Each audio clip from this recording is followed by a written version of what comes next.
Greetings from Tokyo, my dear friends. This is Daisuke, and I hope and trust that this video and any other video found on this channel finds you in very good spirits during this time. Please continue to take good care of yourselves, stay safe, and my warmest regards to you all. Continuing with my journey through the works of John Carpenter, please now, if you don't mind, let me talk to you about a very interesting work from 1993. This is an anthology work, and it is a very memorable one. The name of the work is Body Bags.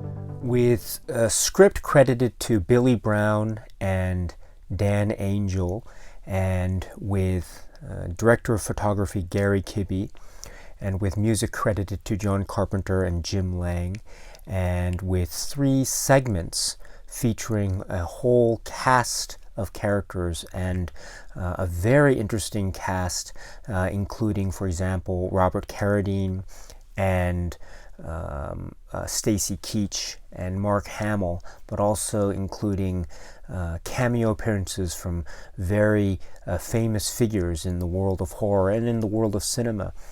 For instance, people like Wes Craven or Greg Nicotero or Roger Corman or many others. David Warner, or Deborah Harry, etc. And I'll get to more of those in a second.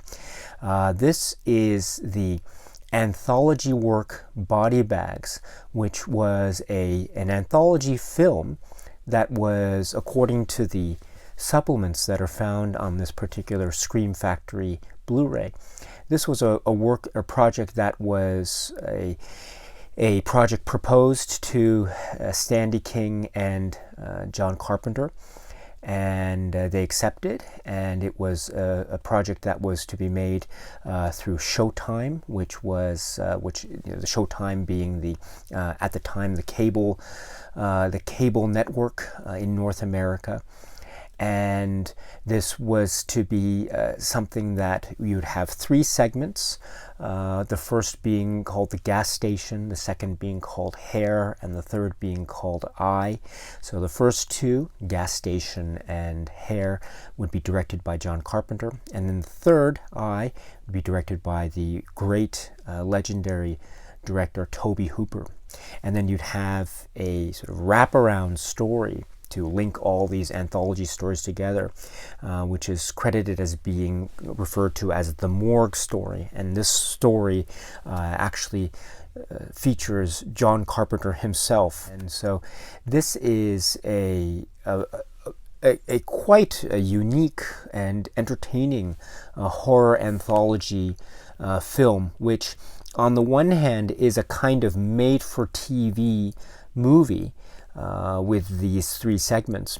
And this is explained, I think, very clearly in the supplements, once again, on the Scream Factory release, in that this was a project whose script had been proposed to Sandy King and John Carpenter. They accepted, and from their point of view, they shot it in Los Angeles or in areas in and around Los Angeles. And so, in essence, they were able to rely on their many professional relationships in the past, people they had worked with before, both on John Carpenter's side and also on Sandy King's side. And they were able, therefore, to get many of these really great and legendary people. People from the horror industry and also from the classic Hollywood industry as well, and to get them featured in these particular works, and so it's really amazing to see. And the supplements also make clear that there were there were suggestions that or proposals made to Carpenter and King to ask them to consider turning this into an episodic TV series, and that was something that was floating in the air. But ultimately, from Carpenter and King's point of view, they didn't want to commit to that kind of long television series because it meant having to work with a lesser budget and also having to work in Canada. And for them, they thought that the great thing about this particular work was it was a kind of one-shot deal, and they could ask their friends and anyone else they knew to sort of appear in the film. They could shoot it in and around Los Angeles on the budget that they did. And the stories themselves, I think, from Carpenter and King's point of view, I think were very strong. I think in particular, it was the story Hair that Carpenter was initially interested in directing, and so that developed into what ultimately became his involvement in this film Body Bags. So in other words, this therefore became a one-shot deal in terms of this conceit. John Carpenter playing this guy in the morgue, and therefore the stories then revolving around these particular stories from this particular character played by John Carpenter. There are elements that remind us of anthology films of the past, like Amicus films. There are also elements, of course, that remind us of anthology television horror TV shows like Tales from the Crypt or Tales from the Dark Side. There's also that comic book horror type feel to it as well. And there are many elements that I think give this a real entertainment level, especially for those who are fans of the horror genre and horror comedy genre and the sort of Twilight Zone like horror anthology feel. It's very interesting too because, as also explained by John Carpenter in the documentary here, he wasn't really interested in anthology films to begin with, but ultimately he was interested in this materially enough to become not only involved behind the camera but also in front of the camera as well. So this is a very sort of unique film in Carpenter's filmography, but it also fits in very nicely, and I'll try to get into some of those details later in this video. But before I do, let me just talk briefly about this particular Blu-ray. This Blu-ray, in fact, is a DVD Blu-ray combo, so you're getting a Blu-ray and then a DVD of the film Body Bags. And also my understanding is, again, this is based off of the commentary track in particular from the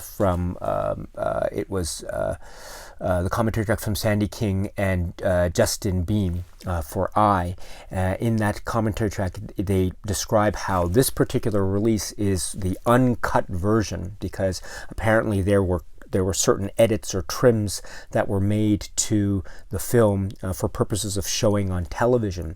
Even though it was Showtime, there were still little edits that needed to be made for purposes of TV broadcast. Well, now we have what is apparently the uncut version, and there are certain descriptions made in the commentary about what was actually cut out, but now is in this particular release from Scream Factory. So this release is therefore great because you are getting a kind of uncut version, and also you get a documentary, a 20-minute documentary, which is called Unzipping Body Bags, and this is features interviews with John Carpenter, Sandy King, and also features interviews with Robert Carradine, who features in the first segment called The Gas Station, and then Stacy Keach, who features in the second segment called Hair. And this is a very nice documentary, again, gives enough background information from the players who were directly involved, and also goes into the way in which John Carpenter worked, also the story behind Tobe Hooper's very crucial and important involvement as well, and it's a really great, concise interview, or set of interviews that are then compiled into this one documentary, and it's quite a good one. So. It therefore feels very informative and filled with a lot of facts about the production, and also a lot of facts about the way in which John Carpenter works, Tobe Hooper works, and Sandy King, and also the backgrounds of Stacy Keach and Robert Carradine as well. So that's really great. There's some great anecdotes that these actors give. For example, there are some great anecdotes that Stacy Keach gives about hair loss and playing Hamlet in Central Park, and a very interesting episode happening to him regarding hair loss. And so that's just an example of why I think this particular documentary is really interesting. So this is Unzipping Body Bags, about 20 minutes. And then we have a trailer, which is a sort of 1.5 minute trailer that is quite good. It features John Carpenter's name very prominently in that promotional material. And then we have, as I think which is one of the best parts of this Blu-ray, in fact, or this presentation, we have a commentary track that is spread out over each of the segments. So we have John Carpenter speaking over the first sort of introductory segment, the moored segment. And this is this starts the film, and it carries through as the overall conceit, and then ends the film. And so we have his single commentary track over the introductory segment, and then also the closing segment. So there's that, and then with the first main segment being the gas station, we have John Carpenter and Robert Carradine speaking on the commentary track. And then on the second segment's commentary track, this being for Hair, we have John Carpenter and Stacy Keach on the commentary track. And then the third segment, which is the segment that was directed by Tobe Hooper, we have Justin Beam and Sandy King. And I just want to say one thing about that. It's really, I thought it was, Justin Beam mentions that Tobe Hooper at the time, which I think was around 2013, which is when this Blu-ray was released, so around 2012, 2013. Justin Beam indicates that Tobe Hooper couldn't make it to a recording of the commentary due to scheduling issues, and so I think that was the reason why Tobe Hooper doesn't appear on the supplements. But I do want to stress that I think Tobe Hooper is a very crucial and important and integral part of the team behind making this, because I, in particular, is a very strong segment, very, very strong. So I'm glad that Tobe Hooper's contribution is acknowledged, as it should be, by John Carpenter and by Sandy King. Very well done to Scream Factory, Shout Factory for making those selections. And incidentally, the John Carpenter commentary track portions are really great. Stacy Keach makes some really excellent anecdotal information points, as well as Robert Carradine. They talk about their careers, they talk about the people who are acting in the film, they talk about the people who appear there, and the like. So they're just great commentary tracks to listen to. So with that, my friends, now what I'd like to do is I'd like to talk about this work in a little bit more detail. So if you haven't seen this film, Body Bags, then I suggest that you turn off this video and you watch it if you're able to. And then after you've seen it, you can come back to this video at any time, at which point I would very much love to hear your thoughts and comments about this work, Body Bags. Okay, so you're back, and what to say about Body Bags, except that, once again, this is a sort of unique work in the filmography of John Carpenter, and because it is an anthology made up of 3 segments plus an opening and a closing, with 2 of the 3 being directed by Carpenter himself, 1 of the 3 being directed by Tobe Hooper, and then we have John Carpenter at the beginning and end segments, and also in between the segments as well. So John Carpenter is an actor, and in many ways he is the star of the film. because he has this quite crucial role that is both kind of comic and also very much recalling past horror themes, not only things like The Crypt Keeper and Tales from the Crypt, or that kind of horror anthology feel, and not only this feel of amicus horror, but also his makeup, which was done by Rick Baker, has that wonderful connection, and it reminds us of the one and only Lon Chaney, Phantom of the Opera, and the way that the makeup was so effective in that sort of monumental classic of the genre. Well, here we have a similar vibe given, even in the look, but not only just in the look, but also in the manner and the stylings of Carpenter. It's a really great, almost tour de force performance, and he really pulls it off extremely well. So I'm quite impressed with Carpenter's involvement, and also his on-screen persona, and also his charisma. He really has a great sense of humor, great comedic timing, and also a great command, on-screen presence that is very interesting to watch. So his character is very important in that respect. And then we come to the first segment, which is called The Gas Station, and this is a sort of suspense thriller in a way that is very much reminiscent of Alfred Hitchcock and Rear Window, in terms of the confined setting and the way in which we have the main character, the Alex Datcher character, and we see her look, and we see what she's looking at, and we see the tension build up. But this is also reminiscent of films like Halloween, John Carpenter's Halloween, all the way down to a reference to Haddonfield, but also the way in which the killer, and eventually we find out who the killer is, and how the killer seems to be a kind of unstoppable machine. He is down and he is injured, but then we see him in the background rise up slowly, and there's a sort of Michael Myers vibe to him in certain respects anyway. So this is a really interesting and quite a great way to start this anthology off, because it really grabs your attention and never lets go. So this stars Alex Datcher as the young woman who is the main character of this film, with whom we spend the most time, of course. We see everything through her perspective in this very isolated setting of this gas station. And then along the way we see many people come and go through this gas station, and of course the tension rises as to what is going to happen. Is the killer going to come and attack her next?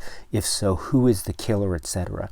And then we have along the way great actors that come in, many of whom we have seen in John Carpenter films, and others we have seen in other films, whether they be horror or otherwise. And so therefore we have people like Robert Carradine and David Naughton, and also Wes Craven in a great cameo, Buck Flower, who's also very famous and very important in the Carpenter world, Peter Jason, which is also very important in the Carpenter world, both before and after this, and the like. And so this is a great, in many ways, both in terms of the cast and also in terms of the story, and also the way in which this is shot.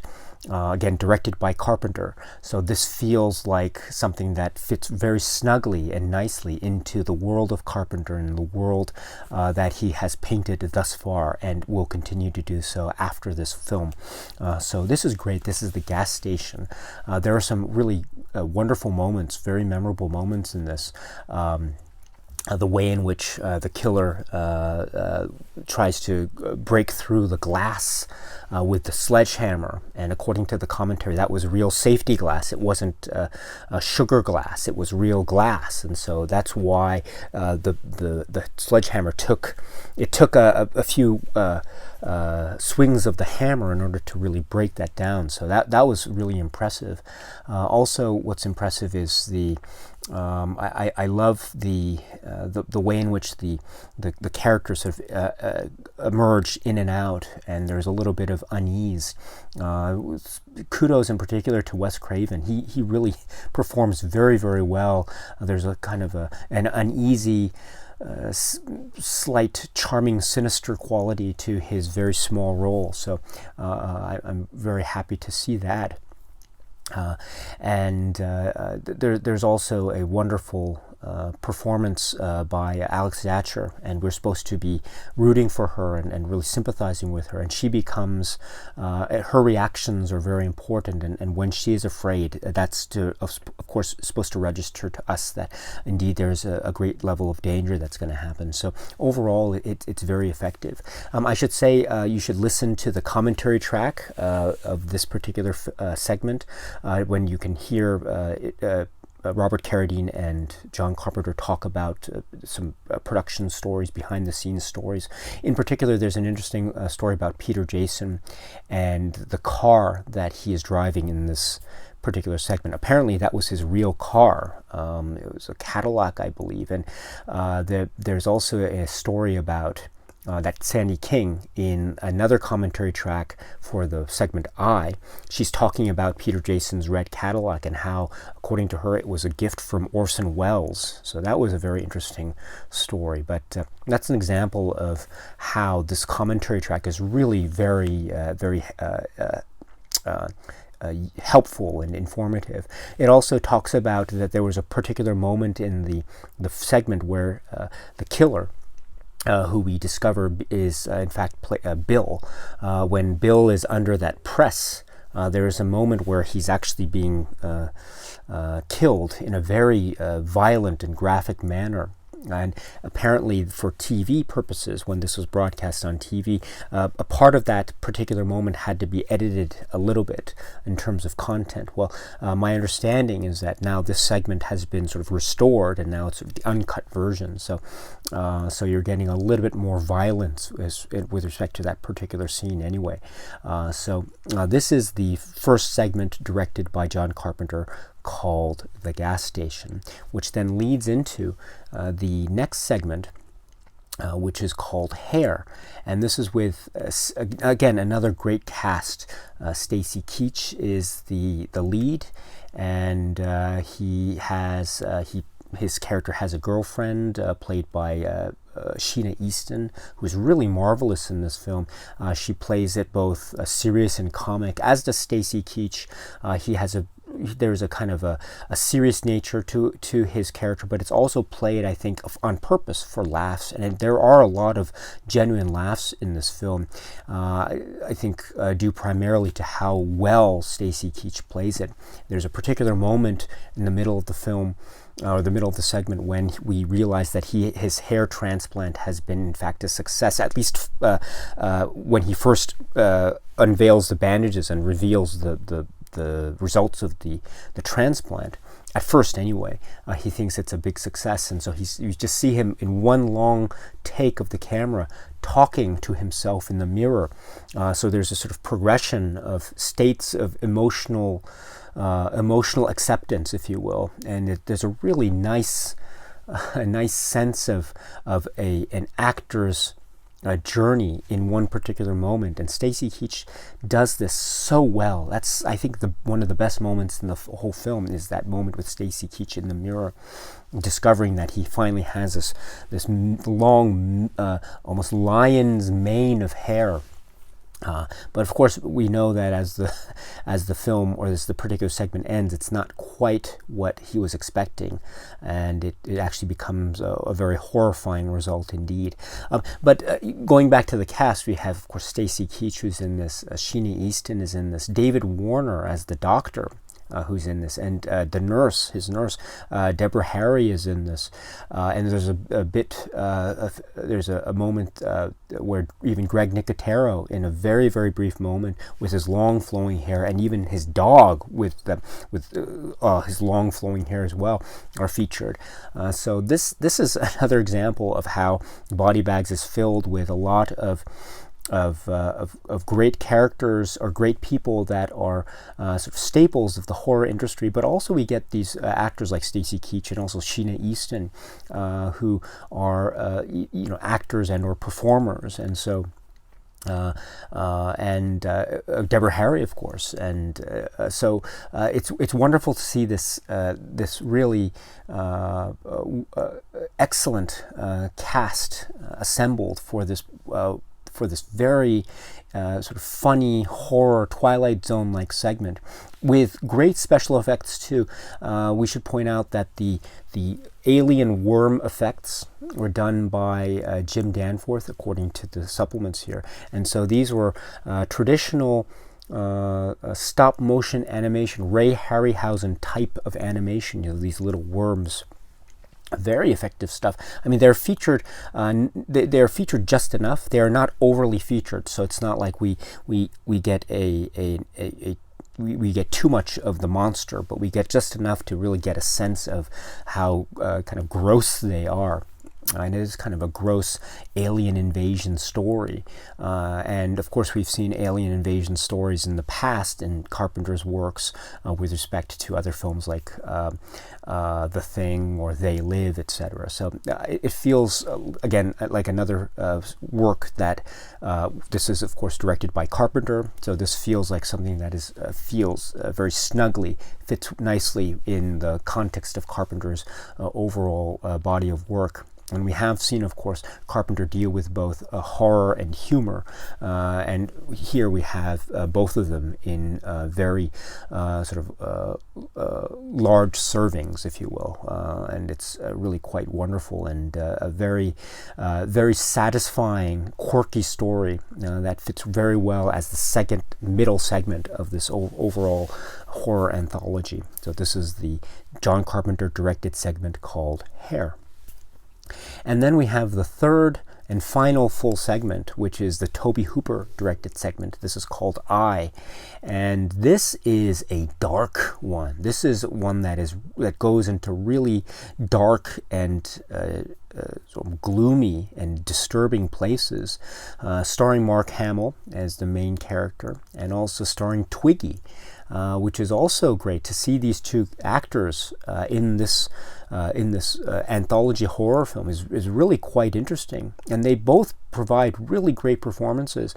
Twiggy providing this sort of innocent worry about what's going on. She is someone who loves the Mark Hamill character, and yet there are certain issues that come up in terms of their relationship, their sex life, and that things like that come into the fore of the film. So she provides a nice anchor and emotional weight, which gives the particular segment an overall stronger feel in terms of the emotional impact and consequences of the story's outcome. And this, of course, involves also the Mark Hamill character and the eye transplant. And this is a kind of this is something that we see a lot in horror films. The idea of something other than oneself, something that is external becoming internalized, and that becomes the source of the horror, a kind of bodily takeover or emotional or mental takeover of the person. So he becomes almost possessed by the spirit of the eye, as it was supposedly belonging to a serial killer.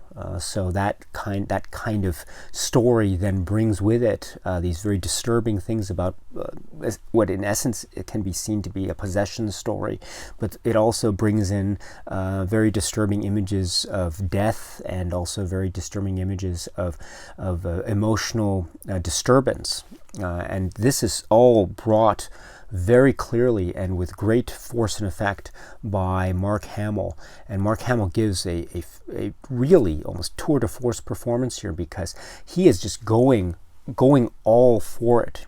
He doesn't hold anything back, and there are some scenes that are actually quite, I mean, I can imagine for the actors they must have been quite difficult, but he pulls them off very, very well, very, very effectively, and he uses his eyes, because of course his eyes are one of the main features of the work, and the way he shifts his eyes, the way he keeps one eye a little bit open, a little bit larger than the other, the way he has to have a certain makeup in one of the eyes to simulate the idea that one of them is an eye implant, and that sort of thing. So there's a lot of physicality in Mark Hamill's role, and also he has this sense of urgency and real shock, and also being really, really affected to the point of being traumatized almost. So he brings a wonderful physicality and to the role that involves a lot of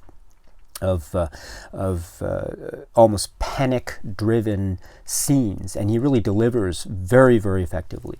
So well done to Mark Hamill. And I think in many ways, this was in 1993, and so in many ways this could be seen as being a role that might have been maybe against type, because Mark Hamill, of course, is very well known for his involvement in Star Wars. So, and this would have been about 10 years or so after the film Return of the Jedi. So to have Mark Hamill here in this particular role, I think is very, very shocking, and even in that shocking aspect makes it even more effective indeed. So well done indeed. I should mention, of course, that we also have other actors that I think are very, very much part of Hollywood, and also classical Hollywood, and also the horror scene from the 1960s and 1970s, 1950s, 60s, and 70s. So, for instance, we have Roger Corman's appearance. The actor John Agar appears. We also have Sean McClory who's appearing. The entire anthology itself, we have a lot of people that make cameos. I mentioned before Wes Craven and Roger Corman here, David Warner, Deborah Harry.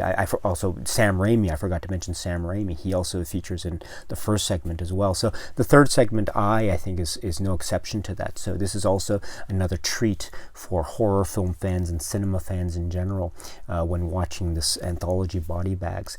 And also I want to step back and say that as the film ends with the morgue sequence again, we realize that the morgue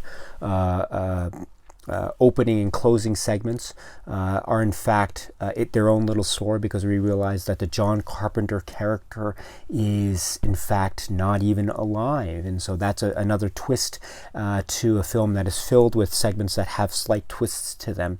And who do we see at the very end but none other than Tobe Hooper himself and Tom Arnold. So and they are about to perform what appears to be some kind of autopsy on the John Carpenter character, and thus ends the film with a very sort of kind of disturbing and yet funny ending that is then left to our imaginations with respect to a particular head saw, I suppose. So there is the film itself in a nutshell. And what I also want to say is, once again, I feel like with anthologies, there is this sometimes some stories work better than others, and sometimes the stories, when they are together, sometimes they might feel like they have two different tones, and so they might not necessarily work in the same film capacity. But I think Body Bags has a nice balance to the separate tones that are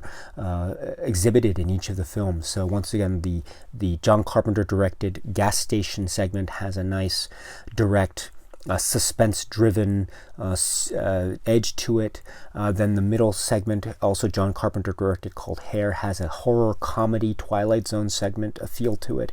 And then the Tobe Hooper segment, which ends the anthology main portion anyway, has a very dark edge to it that echoes of possession and also the very disturbing serial killer vibe, etc. And then we have the opening and closing with John Carpenter in that horror comic crypt keeper-like role.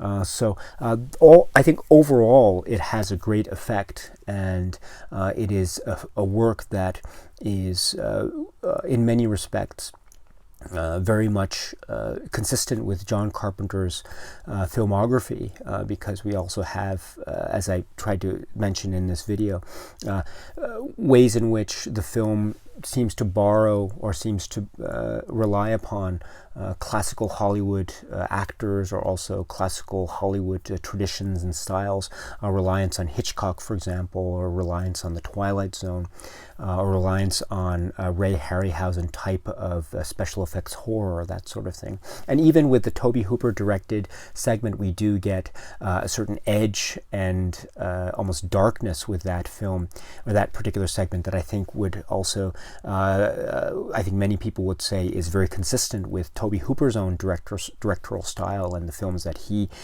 created in his own filmography. And so that's great. And also to tie I into John Carpenter's world for a moment, I mean, there's also a similar sort of vibe that's given off with respect to The Eyes of Laura Mars, as well as other works. So I think overall we get a sense of John Carpenter's input. Of course, we also get a sense of Tobe Hooper's input in their respective careers and how they handle the stories and the characters. And so I think overall this is very consistent with each director's respective filmographies, and so therefore it is very consistent with John Carpenter's filmography and his work up to now and going forward, of course.